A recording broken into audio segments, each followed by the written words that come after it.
ভারত জুড়ে বাংলাভাষীদের বিরুদ্ধে কেন্দ্র সরকার কেন হঠাৎ অভিযান শুরু করেছে, এর কারণ দর্শাতে নির্দেশ দিয়েছেন কলকাতা হাইকোর্ট।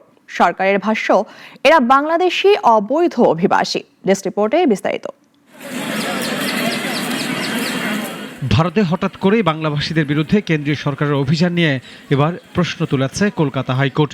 জানতে চেয়েছে, বাংলা বলা মানেই কি অবৈধ বাংলাদেশি? টাইমস অফ ইন্ডিয়ার খবরে বলা হয়, বুধবার একটি মামলার শুনানিতে ভারতের কেন্দ্রীয় সরকারকে নির্দেশ দেওয়া হয় গত জুন থেকে দেশজুড়ে বাংলা ভাষীদের লক্ষ্য করে যেসব অভিযান চালানো হয়েছে তার যৌক্তিক ব্যাখ্যা হলফনামা আকারে আদালতে পেশ করতে।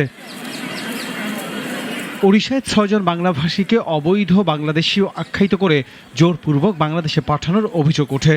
সেই ঘটনার পরিপ্রেক্ষিতে হেভিয়াস কর্পাস মামলা হয় কলকাতা হাইকোর্টে। শুনানিতে বিচারপতির মন্তব্য, শুধু ভাষার ভিত্তিতে কাউকে বাংলাদেশি ধরে নেওয়া কি বৈধ?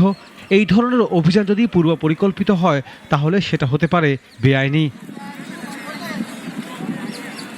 এই সময় রাজ্যপক্ষে প্রবীণ আইনজীবী কল্যাণ বন্দ্যোপাধ্যায় বলেন, বাংলা ভাষা বললেই কাউকে অবৈধ অনুপ্রবেশকারী বলা যায় না, এর জন্য নির্ধারিত প্রক্রিয়া রয়েছে। দিল্লি পুলিশের দাবি, কাশ্মীরে সন্ত্রাসী হামলার ঘটনার পর আটক ১৬৫ জনের মধ্যে কয়েকজন বাংলা বলতেন, কিন্তু পরবর্তীতে সবাইকে ছেড়ে দেওয়া হয়। তবে এই ব্যাখ্যায় সন্তুষ্ট নয় আদালত। আদালতের মন্তব্য, এভাবে চলতে থাকলে পুরো জাতির মধ্যে ভুল বার্তা ছড়িয়ে পড়বে। কেবল ভাষার ভিত্তিতে কাউকে ঠেলে দেওয়া হতে পারে মানবাধিকারের চরম লঙ্ঘনে।